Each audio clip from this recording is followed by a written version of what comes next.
Welcome, everyone. This is Week 10 NFL action. And before we get started, I must say that it was really refreshing to watch that great game last night without the political ads. Yeah. Wasn't it good? I mean, like we were seeing like ads, even they could have shown Christmas ads and I would have liked it better. So I'm relieved that that is behind us and hope that everything goes well in the next 4 years and the country is better off than it is now. It's the only thing you can do right now, I guess. So anyway, last night was a spectacular game. I actually had a premium pick on the under, which looked great until the fourth quarter. Yep. When all hell broke loose, and I mean, Lamar Jackson has to be the favorite now for the MVP after a perfect fourth quarter. One of the rare times that any quarterback in history has had a perfect score and rating in the fourth quarter to bring his team back from losing a home game. The Bengals had to win that game, as we all know. Certainly, it's not Burrows or Jamar Chase, who had 264 yards, averaging 24 a catch, 11 receptions, 3 touchdowns, 17 targets. Just a remarkable game, especially the catch and run for like 65 yards there in the third quarter. That I thought the Bengals were well on their way at that point. Derrick Henry continues to look to challenge that 2,000-yard rushing for the year. I don't know if he gets to the record. He only had 68 yesterday, but a lot of his runs were critical, giving them third and shorts, and it just kept wearing that defense down. But the question I have for you guys, and we were talking about it before we came on the air here, the 2-point conversion that Cincinnati elected to do. In hindsight, of course, we can always, critique anything. But at the time, do you agree with that decision? We'll start with Bo here and see what he thinks about that decision to go for the 2. Yeah, well, I mean, me and Rudy, we disagree on this one. So I actually like the call here. And why I like this call is that Bengals defense wasn't able to stop the Ravens in the second half at all. They go down, they score, 4 touchdowns in a row. The last thing you want to do is have them win the coin toss. Your defense is gassed, and have them just walk down the field and do exactly what Mahomes just did. So I like the 2-point try here. Obviously, it doesn't work out, but if the refs get the calls right, there was multiple penalties on that final play. The Bengals really should have had a second shot at it. Now, do they get it in that instance? Who knows? Right. But ultimately, I liked the call. Football is a momentum type of sport. Whether you believe in it or not, you can see momentum shift throughout a game. And everything had shifted in the second half to favor the Ravens here. And, ultimately, the Bengals defense isn't great anyway. And towards the end of the game, I mean, they just weren't stopping anything. Yeah, I completely agree with you, Bo. I think Rudy disagrees with you, but it was a coin flip decision. I guess the saying goes, you play to win on the road and you play to tie at home and get it into overtime, generally speaking. But you have to admire the courage to pull off that call and let it fly. I mean, that was kind of neat. Wasn't neat for Bengal fans, but Rudy, what's your take on this?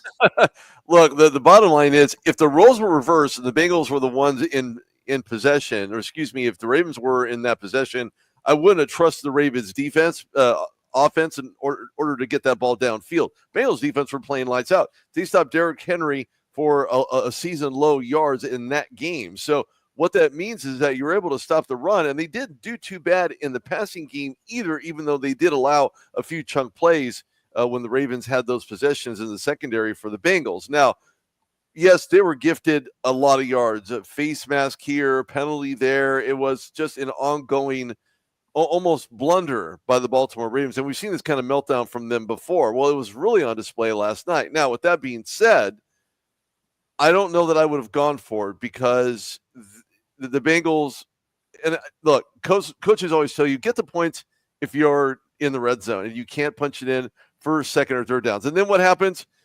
Another penalty. So the Ravens now give them a whole new set of downs, giving them more life, allowing them to get in the end zone. And instead of just taking the points, you look like an absolute professor and dynamic coach if it goes in and then you look like a loser when it doesn't. Well, the loser ultimately is what happened, and Cincinnati ended up being on the losing side of that. With that being said, to dissect that even further, the Ravens defense had been playing, again, spotty at best, but to punch that in, to go up at least to get to 500, now they're down 4-6 in the division. And you haven't even accounted the game against Pittsburgh yet, which hasn't come to fruition for either one of these teams because the Steelers haven't played any divisional games up to this point, but still, barring the game against the Commanders, which is still not a divisional game, now they're going to provide a segue. That moves Baltimore even closer to the top, right? Because we know that the cream of the crop rises to that point. And then now you're going to have the Steelers come into town. And the difference between playing 500 ball and less than 500 ball is the difference between making it in the postseason and basically falling flat on your face because you have to rely on other teams to allow for you to get into the postseason. So I would have taken the points. You know, the thing that's funny about this game is had the Ravens lost, it would have been the storyline would have been the fact that they again didn't use Henry all that much. Now they did hold him to 68 yards, like you said, but they also only rushed him 16 times for the game. This is the only time this entire season that they've rushed him less than 20 times and won. And I mean, it was a nail biter at the end. The Ravens need to figure out how to use the guy that they went and got, who is an absolute unit, right? Like this, he's a monster of a human, super fast. Why they're not using him to the potential that they should is beyond me. But in the second half, they finally got him running a little bit. And what do you know? They come back. So, I mean, had they lost, it would have again been the storyline of why aren't they using Henry?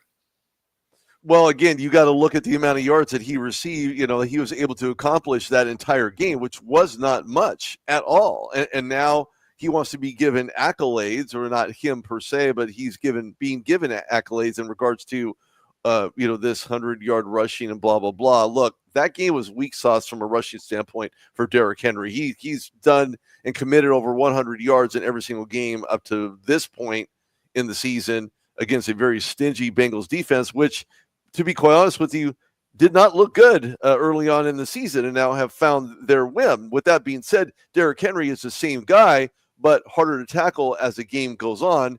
And of course, there's always a tongue in cheek, not to laugh at the fact that he almost had his pants pulled down by a defender, but the fact alone that he just was not utilized. And I completely agree with you there in that this is a big bodied guy. And as the game goes on, as the season goes on, he's harder to tackle. He's harder to bring down. You're already gassed. You're already tired. You've already played nearly 4 quarters of the game. So he's going to wear you out and wear you down. And that's one of the things that the Bengals really try to do. And I think they did a really good job of it. The problem is that at the very opposite end of the spectrum with the offense taking the field, I would have just taken the points because they could have easily handed it to Derrick Henry to punch it in the end zone, especially at the one, if the opposite ends were accurate, to win the game. And they probably would have won. Yeah, no, I mean, and that was my point, is the fact that they're not using Henry. Because, I mean, despite the fact that, the 68 yards isn't impressive, it was only 16 carries. So he was still averaging over 4 yards a carry, right? Like they're just not giving him the opportunities. And he is a running back that I look at a lot like Adrian Peterson, right? Like his first 10 carries may not be amazing. His next 15 will be fantastic. So the fact that they're not getting into that second window where he's wearing defenses down every time they've lost, that's why. Now they ultimately win this, but I mean, I don't know what they're doing. They have a guy that they should be leaning on, and they just haven't been. Well, you know what they say. It's not how you start, it's how you finish. Well, it could be a factor of the number of times he's already carried the ball in the season, and they're maybe giving him less of a workload. I know that doesn't make any sense, but maybe they are thinking ahead so that he isn't exhausted when they get in that first playoff round. I know Saquon Barkley is on target for 400 rushing attempts, which is enormous. And realistically, is it likely that he's going to go the whole season without getting dinged? I mean, it's very unlikely. So that might have been a factor there. But At Dave, least so- we're having a discussion about a 2-point conversion that meant something, as opposed to Soriani, the head coach of the Eagles, which I've done some analysis on, and he always says at the press conference that, hey, sometimes it doesn't work. Sometimes it does. Well, his success rate now is 11% with the game not on the line, and he's cost his team a total of 29 points by poor decision making. So at least this one was debatable, and great conversation you guys have there. The Bengals also, I think, they have to go 5-2 the rest of the way, as Rudy pointed out. So, they don't have an easy game coming up being on the road against the Chargers. They're going to be a 1.5-point dog there. Then they play the Steelers at home in a must-win situation. Yep. They're a 5.5-point favorite right now. Then the Cowboys on the road is a 1.5-point dog, and who knows what the Cowboys are. That's a win. Anymore. The Yeah, that's a Titans are next. So that conceivably should be a win, but it's on the road, and they're only a 3.5-point favorite. And I could go on here. They have Browns, Broncos, and Steelers to end the season. So Good luck a with that. very tough road to hoe now. And obviously it would be a lot easier to go 5-4. I'm sorry, 4-3 over their last 7 than it is 5-2 in the NFL. That's for sure. So that might have been their season. Very In much retrospect. so. Sure. Absolutely. I want to touch on one more thing before we move forward, in that Tennessee, when they had Derrick Henry, did the very same thing. They applied load management. They had other players involved in the running attack and basically eliminated the ability for Derrick Henry to do what he does best, and that's run the football on the field. Now, mind you, they didn't have the best offensive line. It was good, but it wasn't great.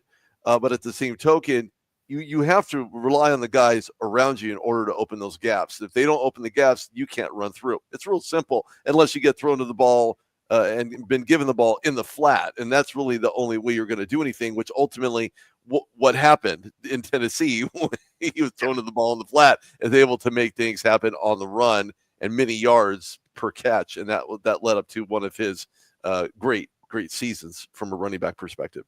Yeah, I mean, that's one of the biggest differences, though, because in Tennessee, that offensive line was terrible. The Ravens have a good offensive line. So he's not taking the same kind of punishment where he's getting lit up by linemen. He's getting hit by linebackers, which, a lot of times he's bigger than. So, I mean, he's not getting the same punishment in Baltimore that he was in Tennessee.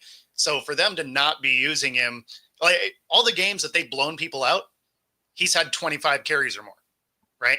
In the games that they've lost, he's had 16 or less. Well, he had 16 last night. It ends up being a win, but it was a coin flip at the end, right? Yeah, it sure was. 1 point can change a season. I'm not being funny. I mean, 1 point can determine whether you make the playoffs or not in the NFL. That's why you take the points. Well, I agree. I'm more of a put points on the board than not. And I certainly don't take points off the board when you're winning 16-0 and go for 2 when it's all you have to do is kick an extra point, which is a 98% success rate, and you're up 3 scores. Well, Nick Sirianni. I mean, that was by far the biggest bonehead move I've seen yet. Yeah, it's definitely one of those situational things, right? Because in this one, I liked it, but there was one last weekend. I forget who it was, but they had the opportunity to go up by 9, and instead they go for it on a 4th down and ultimately lose the game. But it's just like, I mean, in that instance, it was like a 45-yard field goal. You take those points, right? Because now you're forcing them to have 2 scores. Yep. In this case, you're trying for the win, right? But in that case, you're like, okay, you could be up 2 scores in the waning moments of a 4th quarter, and instead you try and go for it on 4th, and then the other team goes down and scores and you lose. So I don't always love going for it on, a 2-point conversion or a 4th down or whatever. So, I mean, it is definitely situational. I just looked at that one because they hadn't been able to stop the Ravens the entire second half. It reminded me of a college game, actually, where in the SEC, for example, you get these high-scoring games. Both defenses are exhausted, and the coach just decides to go for 2 because of what you just said, Bo. They can't stop anything and try to end it because they know if they don't, they're probably going to lose. Anyway, let's move on to a game here that no one would have predicted being a serious matchup, and that's 1:00 on CBS when the Steelers, 6-2, they must keep winning here to stay ahead of the Ravens, but they're in great shape to make the playoffs against the Commanders, who, I guess we were bullish on the Commanders before the season started because of basically the quarterback, Jaden Daniels, and the fact that they, revamped the defense a little bit, and now they're leading the NFC East with a 7-2 record, and they're 4-0 at home. But against the Steelers, Rudy, they are only a 2.5-point favorite, and this is a very critical game for both teams. Eagles are on the road at Dallas against actually maybe Cooper Rush will be an upgrade. You never know. It's certainly a game that the Eagles can win. I mean, that's what I'm saying. So if the Commanders don't keep winning, they put the Eagles in position to win the division later on in the season. But the Steelers here are just, I say it every week, Tomlinson does not get the credit that he deserves, or Tomlin, I should say. So I'll turn it over to you, Rudy, and let's hear what you have to say about this game and if one of these teams can keep winning. Well, there's a lot of things you have to like from the Commanders, and I'll start with them because Jaden Daniels has just been the spark plug, maybe even rookie of the year, maybe player of the year, depending on the outcome of this game specifically. But when it comes to what he's done offensively, being able to scramble outside the pocket, making guys miss, whether it's on the run or throwing the ball, I mean, he has been playing lights out. So kudos to Jaden Daniels from my hometown of San Bernardino, California. The problem that I have with this is that the Steelers have been very bullish in regards to the run. And when it comes to the secondary, they're just getting healthier. Now, with that being said, Steelers have made some key additions, and I'll talk about that in a second. But, look, changes come from a variety of places, right? We don't look at trades. Maybe injuries have something to do with the lineup, who's going to be in. Maybe a scouting report will come out. But when it comes to guys like Terry McLaurin, Robinson, I mean, you have a variety of guys that can get it done.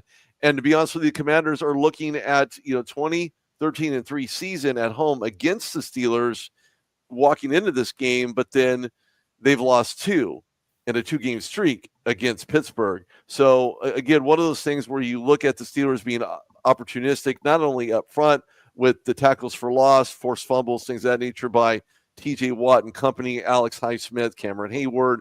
Then you have your linebacker rotation inside and out. They're looking to start 5-0 at home for the first time since they were not the Commanders and they were the Washington Redskins in 1991. So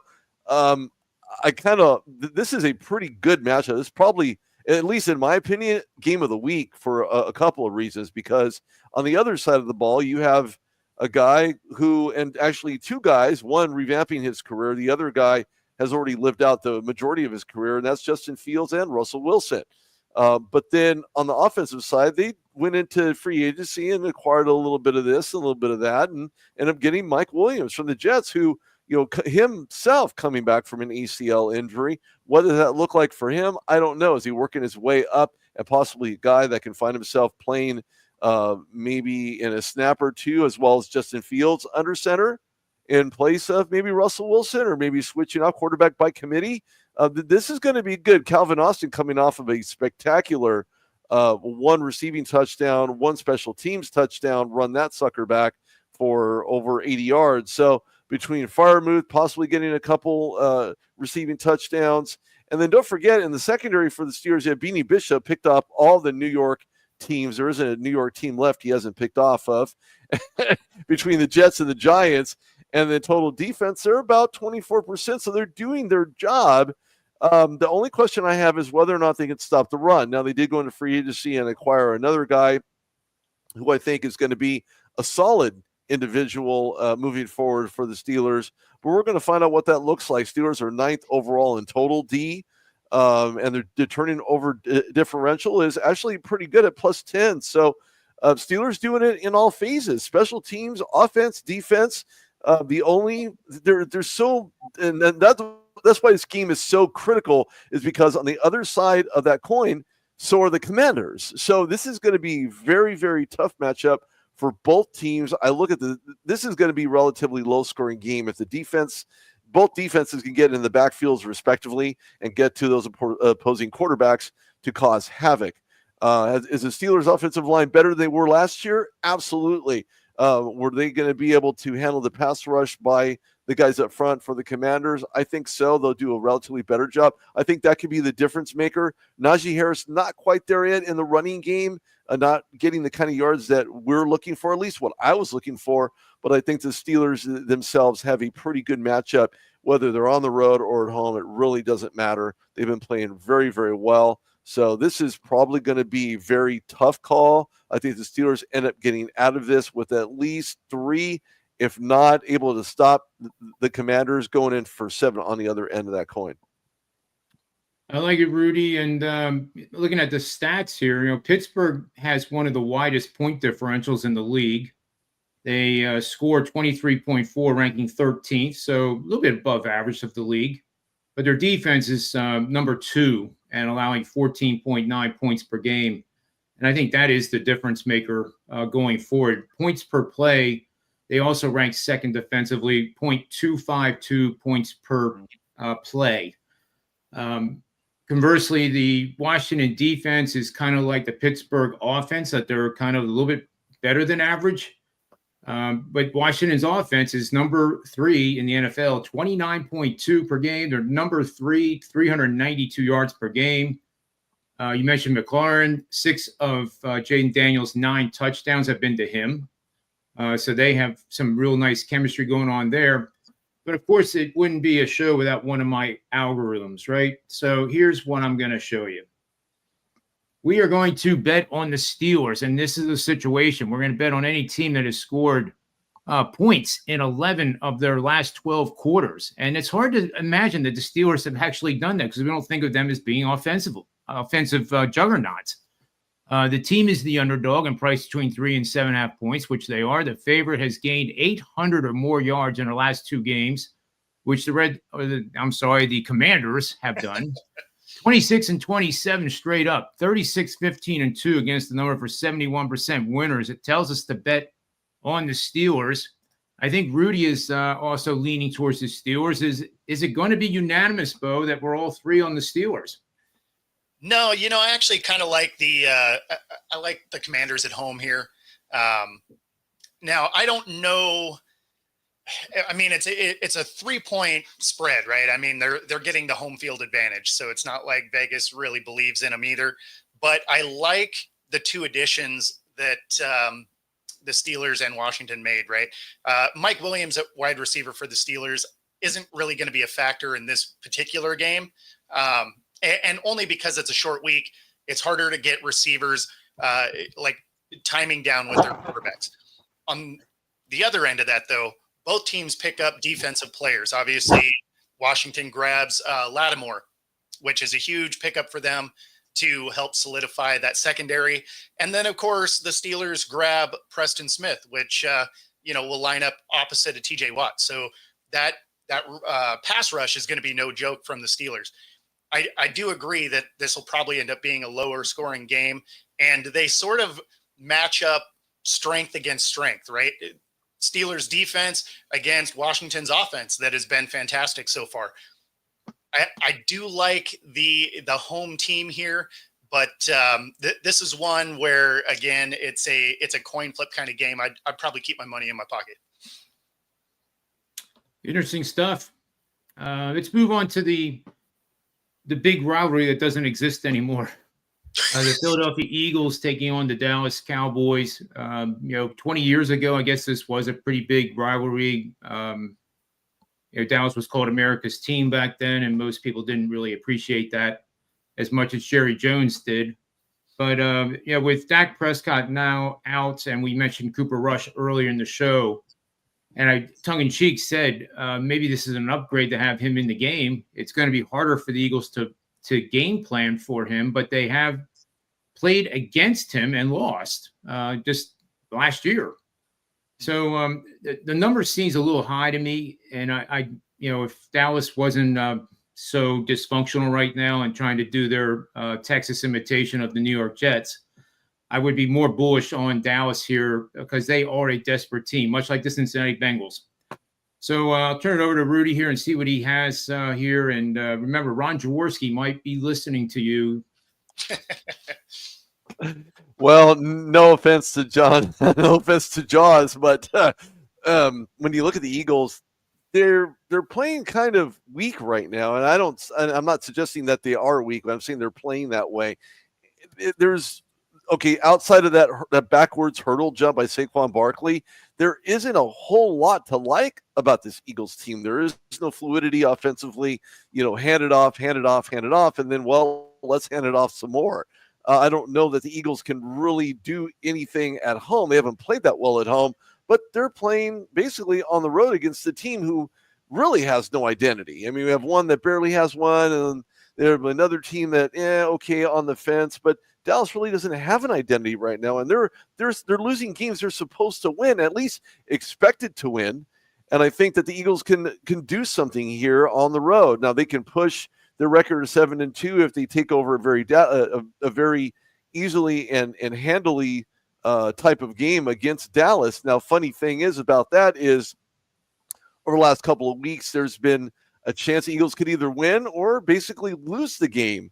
And you mentioned Nick Sirianni and the fact alone that he doesn't know when to take the chances and doesn't know when not to take the chances. And we were talking about earlier between the Ravens and the Bengals in regards to if you take it and you win, well, then you look like a rocket scientist. If not, you look like Where's Waldo? And there's a lot to like about this Eagles team going into Dallas territory to play against a team that doesn't know how to win at home. I mean, if you don't know how to win at home, you're not going to be able to win on the road.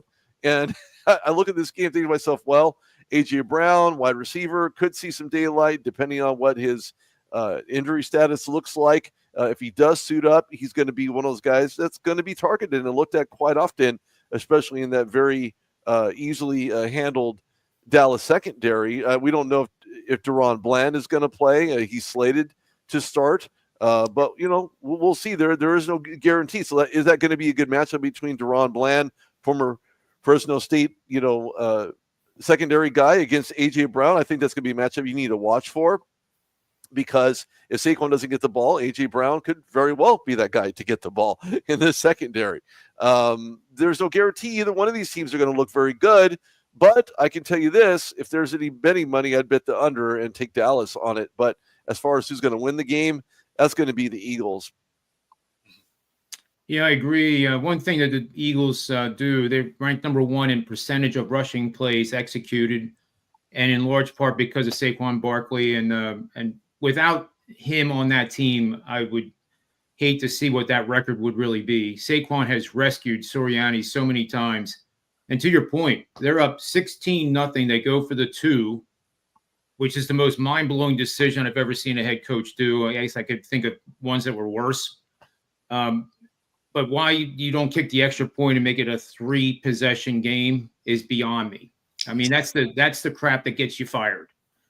And wouldn't it be ironic if he's on a 6-game losing or winning streak and he gets fired in 3 weeks, which I wouldn't put out of the realm of possibility. I mean, they could have lost that game against Jacksonville. Jacksonville was in the red zone when the game ended. I mean, it's just mind blowing. Anyway, Philly is offense 24.9, ranking 11th. And a team like Dallas, who was averaging 35 points per game last year at home, and I think it was 29 on the road, is averaging only 21.4. And I can't put my finger on why, other than simply saying the obvious, that they just don't execute. They're not running good routes. They're not, they're rounding the routes off. They're not squaring them off. And, it leads to more and more mistakes. But I do think you're going to see, I like the prop bets with Saquon this week. They're going to be inflated, of course, because it's Saquon. But I do think number of rushing attempts over and also rushing yards over is probably going to be a pretty good bet. They're averaging 175 rushing yards per game. Only Baltimore is better. So I think Rudy's right here. I agree with it, that pound the ball, and then set up play action pass to A.J. Brown or any of the other receivers. I believe Dallas Goedert, the tight end, is out. for this game, which shouldn't matter. It really should not matter. But anyway, Bo, what do you think of this game? Do you think the Eagles just crush them? And by the way, the Eagles, I think, have lost 10 in a row in Dallas. Yep. So does that streak end? It does. It does. And one of the biggest reasons, obviously, Dak hitting IR, Cooper Rush comes in, and Cooper Rush played very well against, the Eagles last year when Dak was, or the year before, I guess, when Dak was hurt. He went on a 5-1 record. So, I mean, it's not that Cooper Rush isn't talented, but he's going to come into this game, and CeeDee Lamb is questionable to play. And even if he does, tough to say exactly how effective he'll be. Plus, he hasn't got any of the first team reps. So, tough to say if timing will be there. The other thing is Parsons still isn't back, right? So the catalyst for that defense isn't going to be on the field. This is definitely going to be a situation where the Eagles will kind of roll through this team, especially because it looks like the locker room is starting to fracture a little bit. And the Eagles are winning in spite of their coach. And that probably saves his job. Let's be honest, right? Wins cure all. So even when you're making bad decisions, if it's W's in the stat line, usually you can keep your job. But yeah, I think this is one where the Eagles will cruise through this. It is a little bit interesting though, when you look over the last few years, every time these teams meet, either Dak or Hurts are hurt for the game. Like every time you see this game coming up, you're like, all right, here we go. This is going to be a divisional game. It's going to be a battle. It's going to be awesome. And then the week before somebody gets hurt and they never play each other. I think they've played each other twice in the entire time that they've been with these teams. So every time this thing starts to get built up as, all right, here we go. Divisional battle. It's like, sad pants. Yeah, it's like the Jets and the Giants. It's called No Play November is what it's called. I mean, you expect these guys to play and play hard against one another because they're so formidable, right, against one another. There isn't a highlight in this game at all whatsoever. And if there is, it's probably going to be on the defense. If not, just one person, that's Saquon Barkley. Yeah, I was going to say, it'll be Saquon. Like every prop bet for Saquon makes sense. Outside of that, this game's going to be terrible. Well, the Eagles are 6-2 with basically smoke and mirrors, as we just said, and their schedule coming up is not exactly easy. They could get caught looking ahead in this game because they have the Commanders on deck at home. Monster game. That, Bo, you would agree, that is a divisional game now that we're all looking forward to. Absolutely. Then they have to go on the road to the Rams, which they're lined at Pick'em. Then away on the road to the Ravens, and we know what they're like. Then they have the Panthers. That obviously should be a win. Then they play the Steelers at home. That'll be a huge game for both. Then the Commanders a second time. And then the last two games of the season, which if the Eagles kind of win out here, they might be resting people. The Eagles play the Cowboys at home and then the Giants at home. So they definitely probably make the playoffs, which would be the first team in the history of the NFL to make the playoffs after going the first 6 games not scoring in the first quarter. I mean, how do you do that?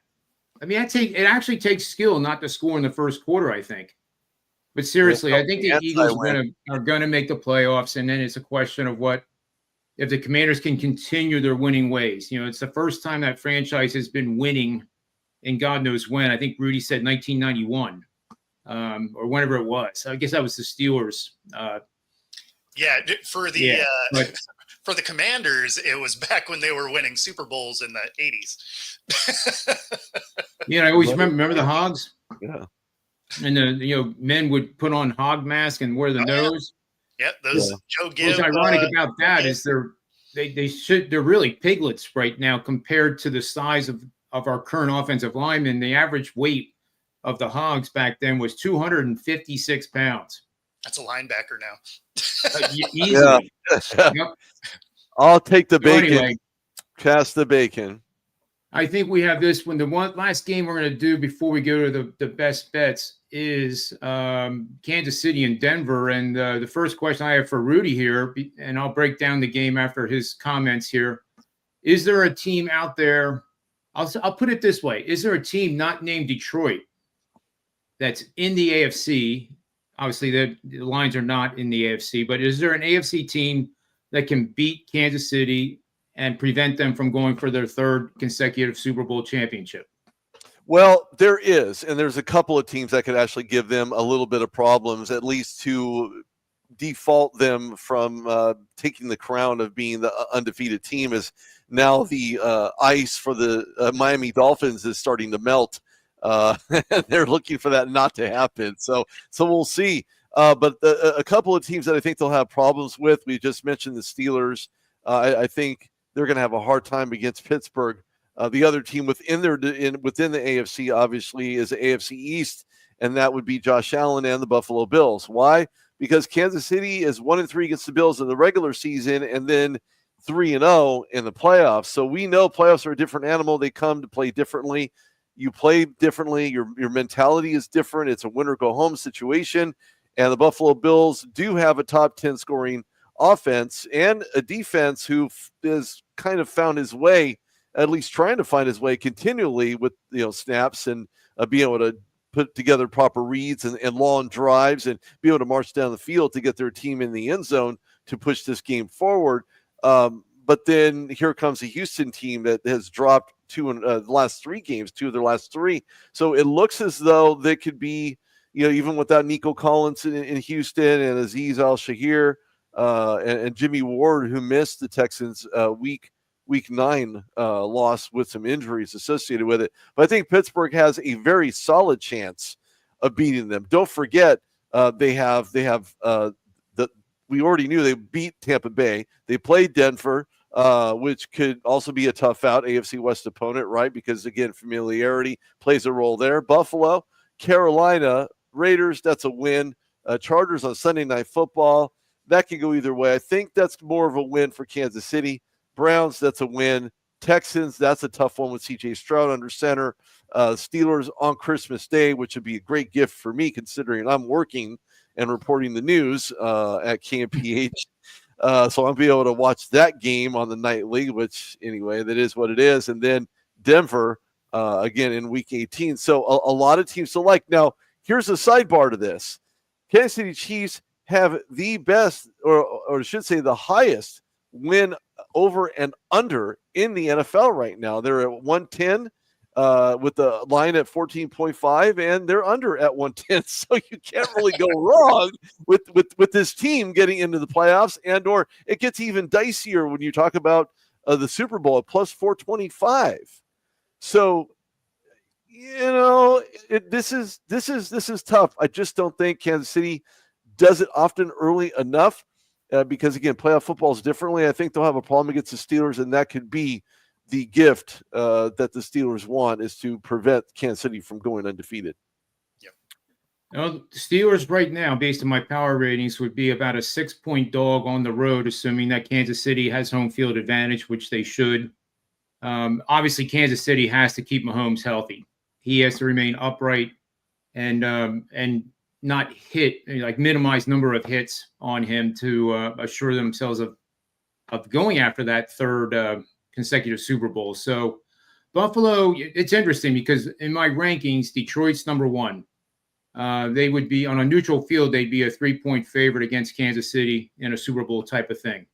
Then Buffalo, Baltimore, Pittsburgh round out the top 5. So 4 of the top 5 are from the AFC. So not a lot that Kansas City's going to do it all again, certainly. But what's your take on this game? And then we'll get on to our best bets and wrap everything up. Yeah, I mean, Broncos are going to be a tough out. And the biggest part about it is KC isn't playing great football, right? Their defenses look good. Mahomes hasn't been great. They've won on some questionable calls, some last-second heroics, but they haven't exactly blown people out, right? So eventually that'll catch up with you. You'll end up dropping a game. They have the Broncos twice. Again, divisional games can kind of go either way. Broncos are playing pretty decent on offense, but they have the second best defense in the league. So, I mean, they definitely have opportunities there. Obviously, the Bills are, they're a great team. That defense has continued to get better as the season goes on. And of course, the Chargers are going to be a tough out, right? Like they have a winning record. Their defense is, right up there in the top 5 as well. So, I mean, they have some tough teams on this schedule. I don't think they end up running the table here. But once you get into the postseason, everything starts over. We've seen this team, really kind of ratchet it up as they get into the postseason.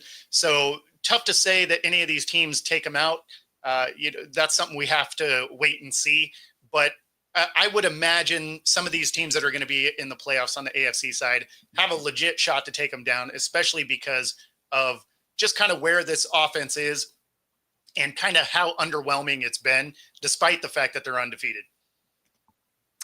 I want to add to that. Because we know that, keeping your quarterback healthy is going to be the key essential to how Kansas City moves the ball.